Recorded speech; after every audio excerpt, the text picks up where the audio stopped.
Hello everyone, welcome back to my channel Chem Talks by Pooja Malik. In today's video, we are going to discuss a practical experiment. The aim of a practical experiment is to study the distribution of iodine between water and carbon tetrachloride and determine the partition coefficient. सो बच्चों ये experiment distribution law से related है. इसमें हम क्या करेंगे, water and carbon tetrachloride, ठीक है, हम दो ऐसे सॉल्वेंट लेंगे जो कि मिसिबल नहीं है एंड इसके अंदर हम एक सॉल्यूट ऐड करेंगे दैट इज आयोडीन.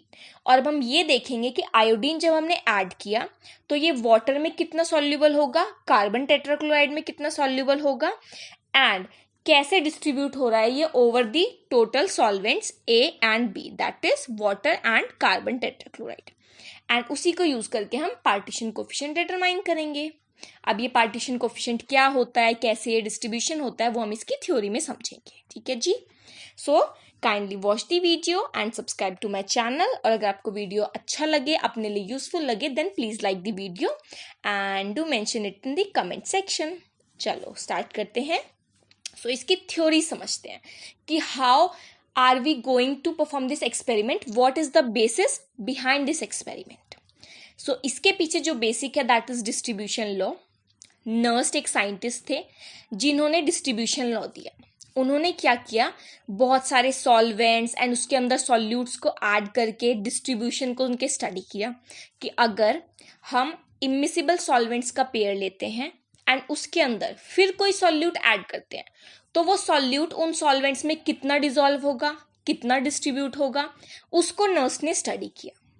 अपनी ऑब्जर्वेशंस के बेस पे, अलग अलग एक्सपेरिमेंट्स के बेस पे फिर नर्स ने क्या किया, एक लॉ डिफाइन कर दिया कि भाई ये मैंने ऑब्जर्व किया और ये डिस्ट्रीब्यूशन लॉ कहता है. So what does distribution law states? It states that at a constant temperature a solute distributes itself between two immiscible solvents in such a way that the ratio of its concentration in both the solvents is constant.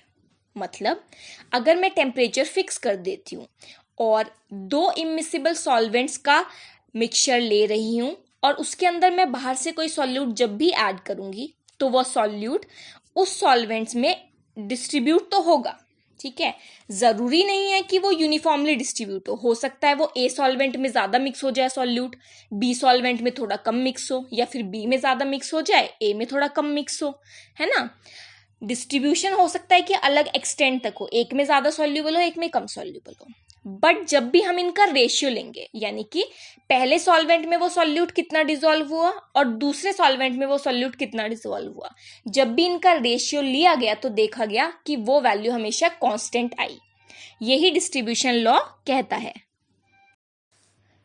अब ये जो constant value आती है, इसी constant को हम क्या बोलते हैं, पार्टीशन कोफिशिएंट या फिर डिस्ट्रीब्यूशन कोफिशिएंट. इसको हम के से रिप्रेजेंट करेंगे. सो अगर हम अज्यूम करते हैं कि हमने दो सॉल्वेंट्स लिए, सॉल्वेंट C1, मतलब दो सॉल्वेंट्स लिए A एंड B एंड उसमें सॉल्यूट को मिक्स किया, तो A सॉल्वेंट में अगर C1 सॉल्यूट मिक्स हुआ और B सॉल्वेंट में C2 amount of solute mix हुआ, ठीक है, तो C1 बाय C2 यानी कि इनका रेशियो क्या होगा, equal to partition coefficient that is K. बिल्कुल सिंपल सा लॉ था, समझ में आ गया होगा सबको. ठीक है, अब इसको हम अपने प्रैक्टिकल एग्जांपल पे अप्लाई करते हैं. लाइक ए और बी की जगह हम एक्चुअल सॉल्वेंट्स की बात करते हैं जो हम एक्सपेरिमेंट में परफॉर्म कर रहे हैं. सो हमारे हिसाब से जो ए सॉल्वेंट है हमने क्या लिया, CCl4, ठीक है, एंड जो बी सॉल्वेंट है हमने क्या लिया, वाटर लिया. ठीक है, यानी कि कार्बन टेट्राक्लोराइड लिया और वाटर लिया. दोनों इमिसिबल होते हैं आपस में, तो A हो गया CCl4, B हो गया H2O सॉल्वेंट. इसमें हमने जो सॉल्यूट ऐड किया वो क्या था, आयोडीन. कैसे किया, हमने क्या किया, कार्बन टेट्राक्लोराइड और वाटर का मिक्सचर लिया, उसमें थोड़ा सा आयोडीन ऐड करके देखा, टेम्परेचर हमने फिक्स रखा हमेशा, और हमने क्या किया, ऑब्जर्व किया कि कितना आयोडीन अब मिक्स हुआ, वाटर में कितना मिक्स हुआ, ठीक है जी, और कार्बन टेट्राक्लोराइड के सॉल्यूशन में कितना मिक्स हुआ. मान लो कि आयोडीन C1 मिक्स हुआ वाटर के अंदर, ठीक है, या मान लो कि आयोडीन C1 मिक्स हुआ कार्बन टेट्राक्लोराइड के अंदर, उसको हम ऊपर रखते हैं, ठीक है, और C2 कॉन्सेंट्रेशन ऑफ आयोडीन पाया गया वाटर के अंदर।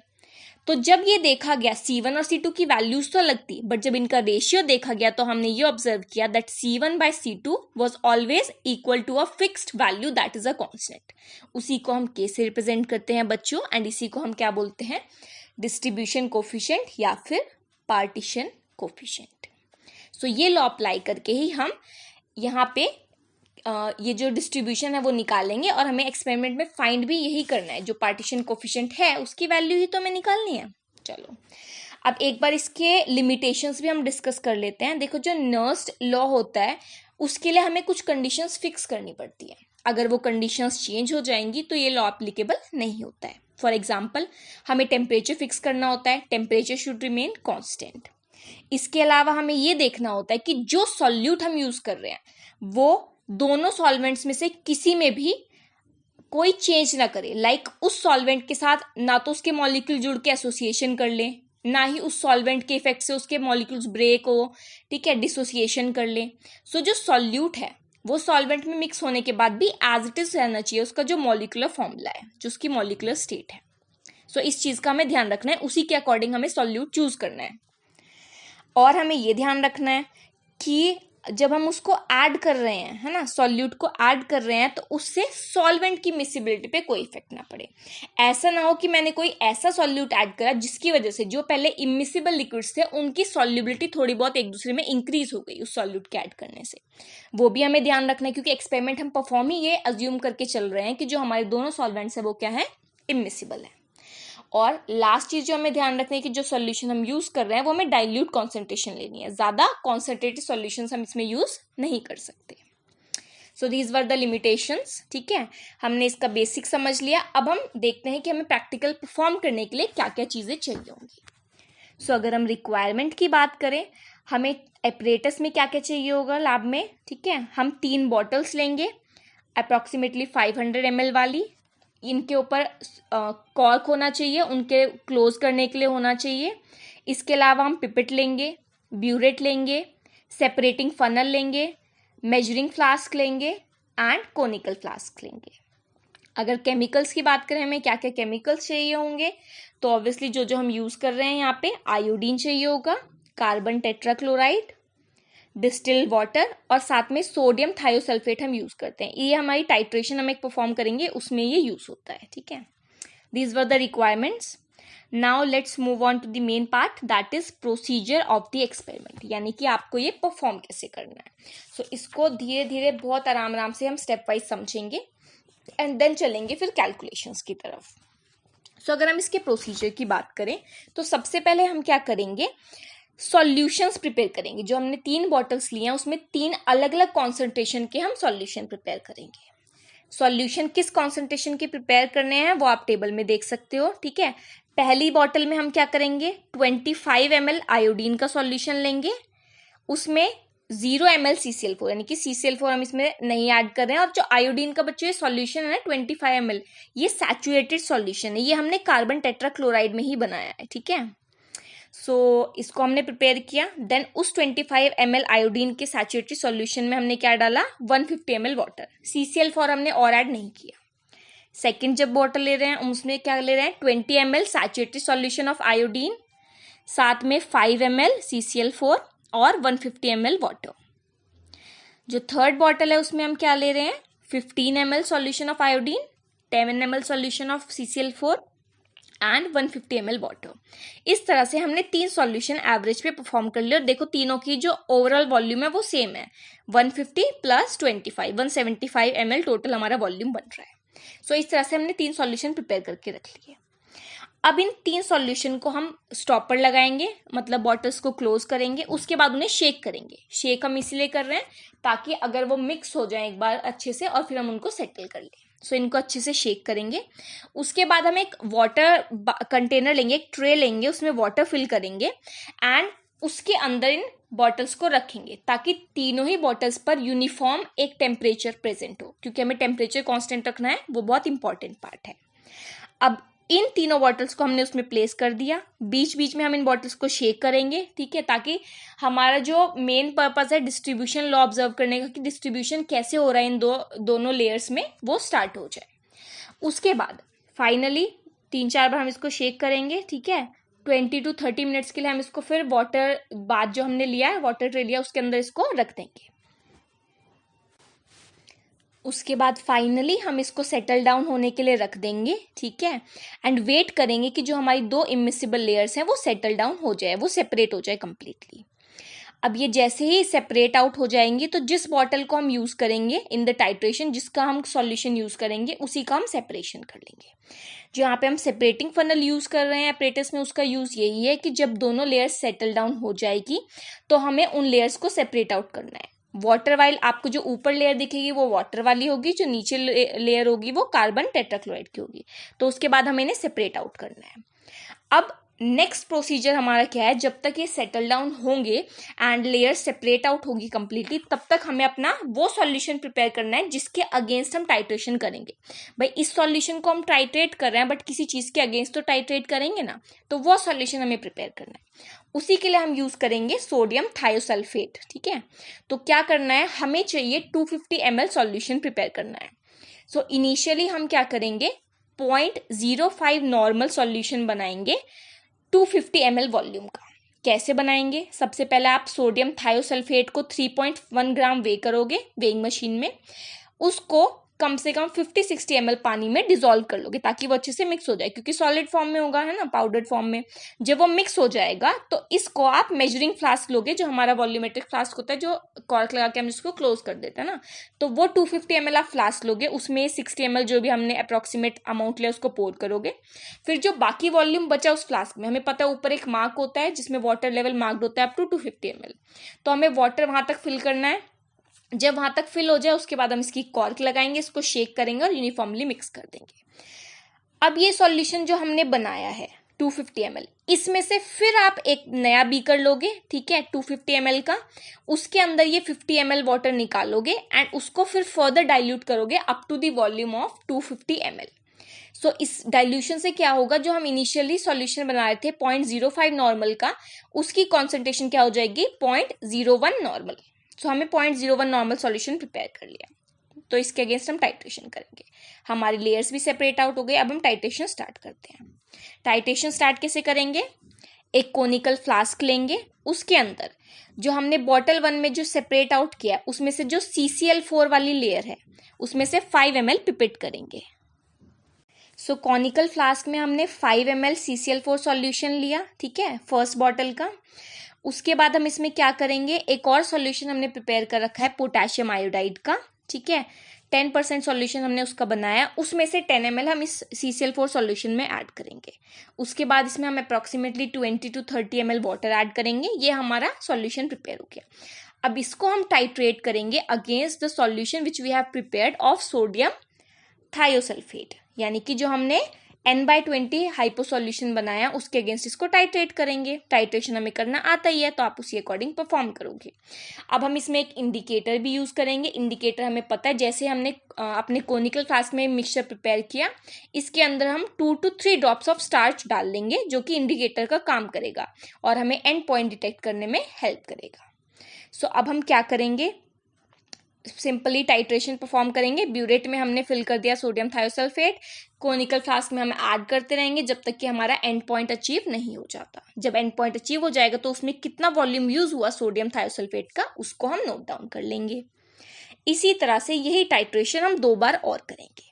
बच्चों ये टाइट्रेशन सेम उसी बॉटल 1 के साथ हम 2 बार और क्यों कर रहे हैं, उसका रीजन यही है ताकि हमें एक यूनिफॉर्म रीडिंग मिले। अगर कोई भी एरर्स हो तो हम एक इसका मीन ले लेंगे, जो तीनों रीडिंग्स आएगी वॉल्यूम की उसका मीन लेके हम चलेंगे, वो बॉटल 1 के लिए वैल्यू हो जाएगी मीन वैल्यू। ठीक है जी।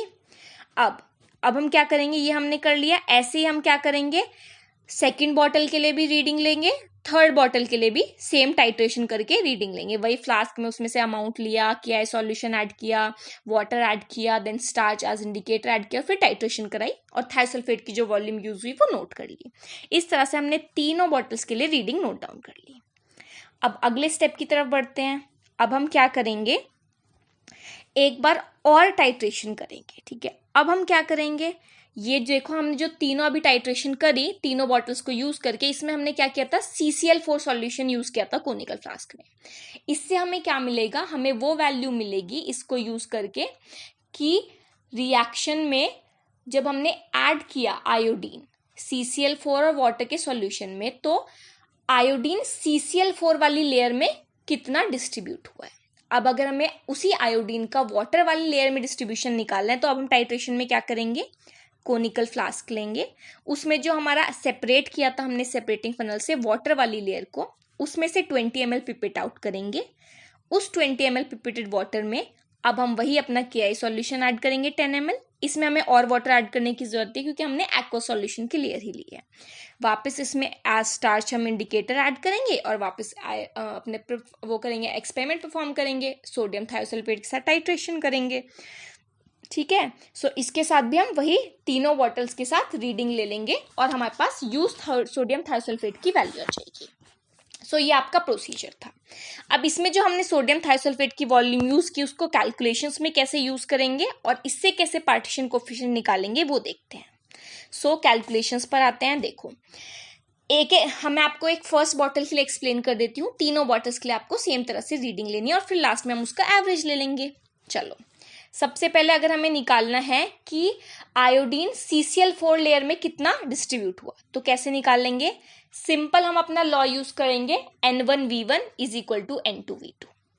सो N1V1 is equal to N2V2। So अगर हम फर्स्ट सॉल्यूशन मान लेते हैं अपना हाइपो सोडियम थायोसल्फाइड सॉल्यूशन को और सेकंड सॉल्यूशन मान लेते हैं CCl4 लेयर वाले सॉल्यूशन को, तो N1V1 यानी कि हाइपो सॉल्यूशन की नॉर्मेलिटी हमें पता है, N1 is equal to 0.05 normal, उसकी वॉल्यूम हमने रीडिंग से निकाली कि कितनी वॉल्यूम यूज हुई। ठीक है, मान लो 10 ml यूज हुई तो V1 10 ml हो गया। N2V2 की बात करें तो नॉर्मेलिटी उस सॉल्यूशन की जिसमें CCl4 लेयर में हमने रिएक्शन करा के देखा, टाइट्रेशन कराई, वो हमें नहीं पता है, वो हमें नॉर्मेलिटी निकालनी है, उसी के लिए हम ये कर रहे हैं कि कितनी कॉन्सेंट्रेशन हमें पता लग जाए। V2 वॉल्यूम हमें पता है हमने कितना लिया था, CCl4 हमने कितना लिया था 5 ml, जबकि वाटर 20, तो हम यहाँ पे CCl4 की बात करें तो यहाँ पे 5 ml बोलेंगे। अब सिंपल वैल्यू पुट कर देंगे N1V1 is equal to N2V2 में, तो इसको जब आप सॉल्व करोगे तो आयोडीन की कॉन्सेंट्रेशन CCl4 लेयर में कितनी है वो आपके पास इस फॉर्मूले से आ जाएगी। इसी तरह से सेम हम फॉर्मूला यूज करेंगे जो हमारी वाटर वाली लेयर है उसमें कितना आयोडीन प्रेजेंट है वो निकालने के लिए। इसमें भी हम N1V1 is equal to N2V2 apply करेंगे। हाइपो सॉल्यूशन की इसमें हमने नॉर्मेलिटी कितनी ली थी, 0.01 नॉर्मल। ठीक है, वाटर का अमाउंट कितना लिया था हमने, अगर हम बात करें वाटर का अमाउंट कितना लिया था हमने 20 ml, उस 20 ml के लिए हमें पता करना है नॉर्मेलिटी कितनी है, तो N1V1 is equal to N2V2। इसको यूज करके हमें क्या पता लग जाएगा कि जो एक्वस लेयर है उसमें आयोडीन कितना डिस्ट्रीब्यूट हुआ, उसकी कॉन्सेंट्रेशन क्या है। तो जो बेटा हम पार्टीशन कोफिशिएंट में K का जो फॉर्मूला यूज कर रहे थे जिसमें हम रेशियो ले रहे थे, concentration of iodine in CCl4 layer divided by concentration of iodine in aqueous layer, उसी फॉर्मूले में हम ये कंसंट्रेशन की वैल्यू जो हमने निकाली अभी फर्स्ट बॉटल के लिए दोनों पुट कर देंगे, रेशियो ले लेंगे C1/C2 का। सो ये जो वैल्यू आएगी K की उसको हम यूज कर लेंगे। ये हमने बॉटल 1 के लिए निकाल ली दोनों फॉर्मूले पुट करके। इसी तरह से हम बॉटल 2 के लिए भी एंड बॉटल 3 के लिए भी वापस पार्टीशन कोफिशिएंट कैलकुलेट करेंगे। अब ये जो 3 रीडिंग्स हमारे पास आई, हम इनका मीन वैल्यू लेंगे और हमारे पास जो एवरेज K की वैल्यू है वो आ जाएगी। इस तरह से आप पार्टीशन कोफिशिएंट को कैलकुलेट कर सकते हो। So this was all about the experiment. I hope कि आपको एक्सपेरिमेंट क्लियर हो। अगर कोई भी पॉइंट में डाउट है तो आप प्लीज कमेंट सेक्शन में मेंशन कीजिए। Thank you.